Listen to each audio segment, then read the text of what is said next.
আপনি কত সালের দিকে গান বাজনা বা নাটক শুরু করেন?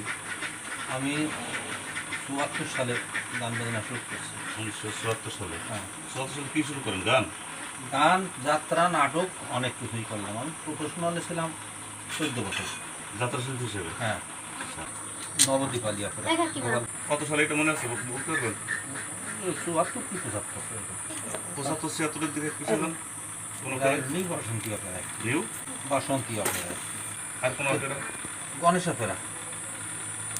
তারপরে? তারপরে যাই গেল জোনাকি অপেরায়। হ্যাঁ, তারপরে গেলেন কিসে? জোনাকি অপেরায় কত সালের দিকে? হলো ৭৭ কি ৭৮ এরকম। তারপরে হলো কাজ করেছি গীতশ্রী অপেরায়। এটা কোন এলাকায়? এটা যশোর।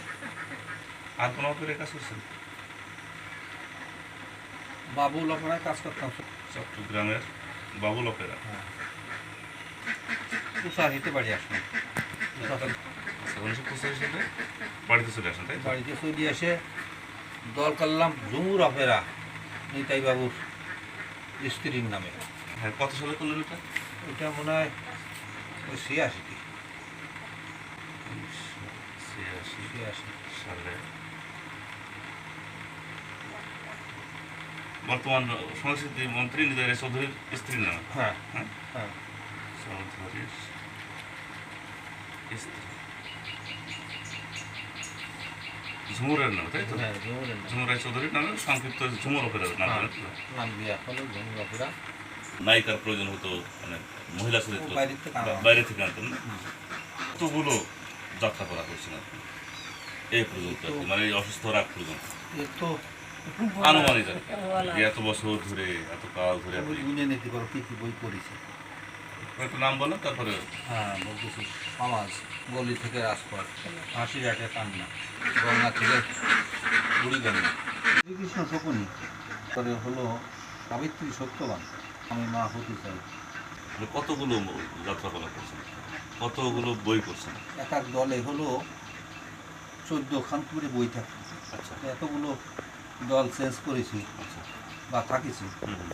তাহলে তো কতগুলো বই হতে পারে। প্রতি দলে কারবালার কান্না, নবাব সিরাজউদ্দৌলা, সোহরাব রুস্তম,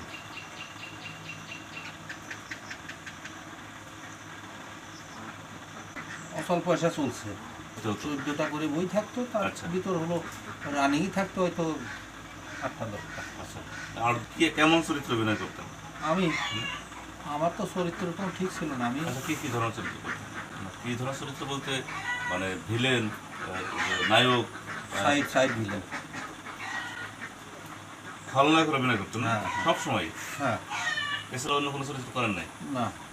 খলনায়ক চরিত্র অভিনয় করতেন, মানে মানুষ তো বলে আর কি যে শয়তান, তাই না? হ্যাঁ, শয়তান, তারপরে ছিল হারামি। হ্যাঁ, তো এসব তো কথা তো শুনতে হয়েছে না? হ্যাঁ, হ্যাঁ, হ্যাঁ। দর্শক সারি থেকে ও তো অনেক আমার এই যে এখানে দাগ আছে অনেক। মারটার খাইছেন না? মাছ খাইছি, কারবালার কান্নায় মাছ দেবে ঢিল মারছে। নবাব সিরাজউদ্দৌলা, ওটা তো ঠিক খাইছেন। হ্যাঁ, এই মামলাটি মানুষ হলো ঢাকা শিল্পকলা একাডেমি থেকে পুরস্কার প্রাপ্ত তৎকালীন। ঢিল খাইলেন না, তাই না? গাল খাইলেন। তো তখন আপনার মানে অনুভূতিটা কেমন হয়? অনুভূতিটা এখন এখন কি মনে হয় যে আমার অভিনয় বা আমার যেটা আমার যে চরিত্র আমি ফুটিয়ে তুলতে পেরেছি? মালিককে যে বললাম যে আমার দ্বারা সম্ভব না, এরকম মায়ের খাবো আমি। আচ্ছা তা বললো যে এটা তোমার একটা উপহার, আচ্ছা। এটা তোমার করতেই হবে। মানে খারাপ লাগতো সময়, কিন্তু ভালো লাগতো যে আমার ভালো লাগতো। আমার চরিত্রটা আমি মানে সফল হয়েছে, আমি করতে পেরেছি সুন্দর মতো, তখন ভালো লাগতো না? হুম।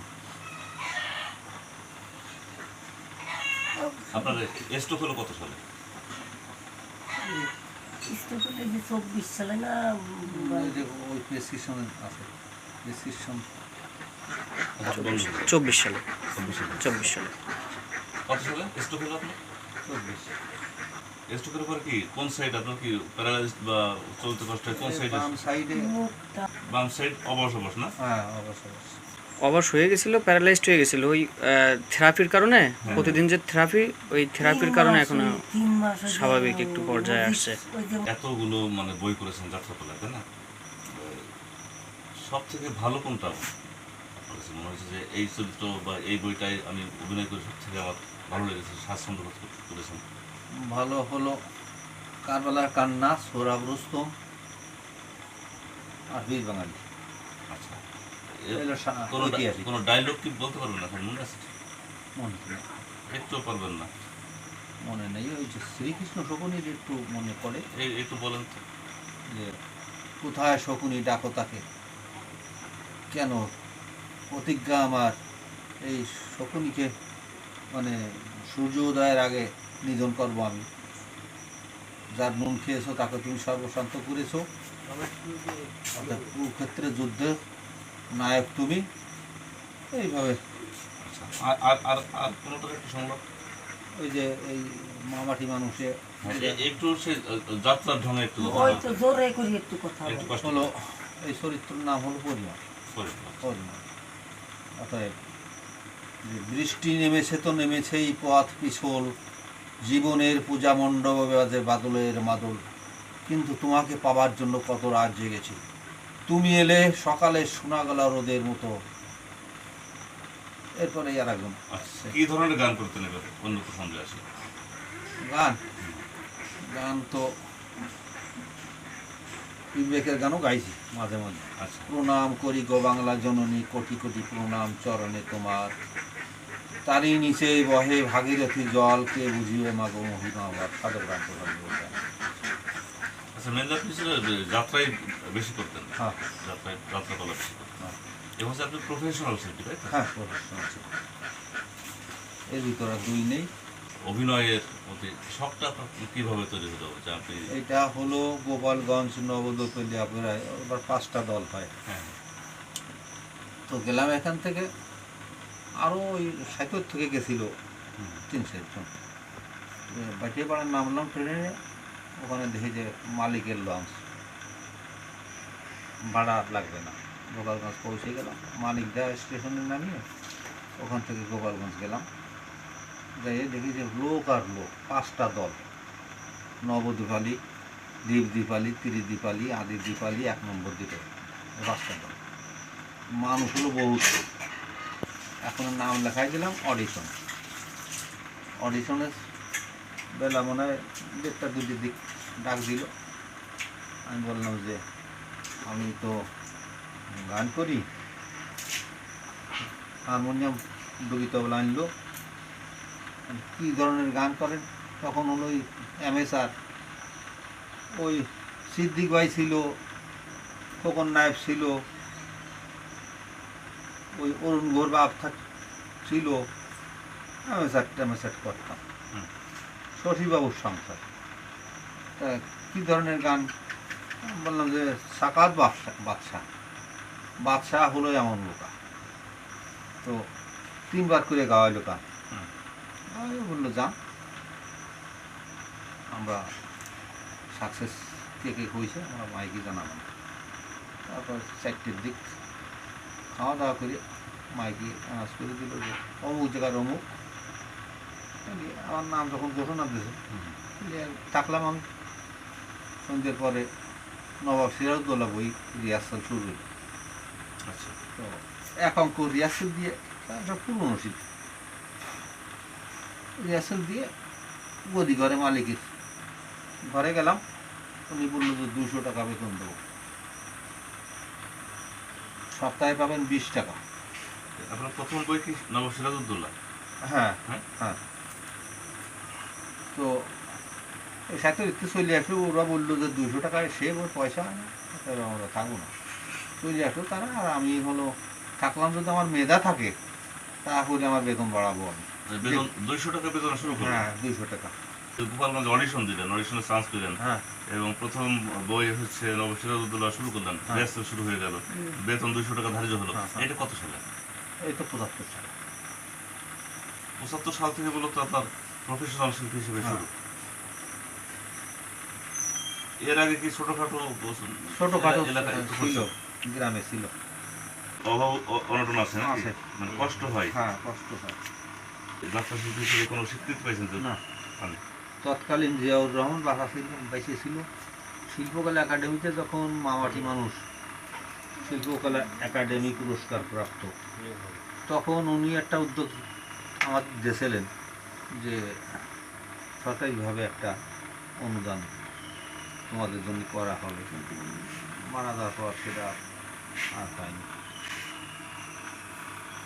ঢাকা শিল্পকলা একাডেমিতে হ্যাঁ। যাত্রা করছেন না? হ্যাঁ, ঢাকা শিল্পকলা একাডেমি।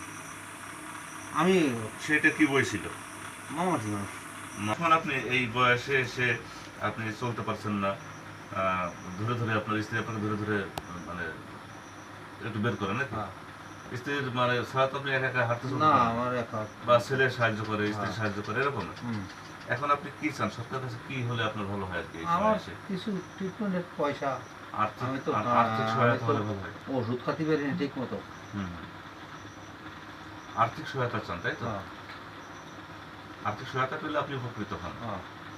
আপনার কি কষ্ট হয় তাকে যে ধরে নিয়ে বেড়াইতে হয়? কষ্ট হয়? না বাবা, আমার কষ্ট আপনি হবে কষ্ট কেন? কষ্ট মনে করেন কষ্ট না, মনে করি দায়িত্ব না। মনে করেন। হ্যাঁ, এটা আমার কর্তব্য, দায়িত্ব, কর্তব্য আমার স্বামী আমার করতে হবে, এইটি হলো আমার আমার কষ্ট না। আমি প্রত্যেকদিন প্রস্রাব করে ফেলতে হয়, তারে মুখ ধোয়ার পানি এনে দিতে হয়, তারে খালি থাল কান সরাতে হয়, তারে আসছে গোসলের পানি দিতে হয়, সব কিছু আমি সরকারি ভাবে সহযোগিতা পেলে ভালো হয় নাকি? তা তো একটু হয়। প্রশান্ত বিশ্বাস বলেন দেখি, আপনি কি কি সুবিধা অসুবিধা বা কি চান? তেমন কিছু না, আমার বাবা সরকার থেকে যতটুকু সহানুভূতি পাবে এটাই আমাদের প্রাপ্য, আর কিছু না। আমাদের তেমন কোনো চাহিদা নেই। বাবা আমাদের ইনকাম করে লেখাপড়া চালাইছে, সেই পর্যন্ত লেখাপড়া করে নিজেদের মতন নিজেরাই গ্র্যাজুয়েশন কমপ্লিট করছি। এর পাশাপাশি চাকরির জন্য ট্রাই করতেছি। কোথাও যদি কোনো চাকরিতে ঢুকতে পারি তাহলে তো আরও আর্থিকভাবে সচ্ছল হয়ে পড়লাম দুই আমরা। ভাই মাস্টার্স পাস, তাই তো? আমি মাস্টার্স পাস, আর ও? দাদা ভাই হচ্ছে ইন্টারমিডিয়েট পাস।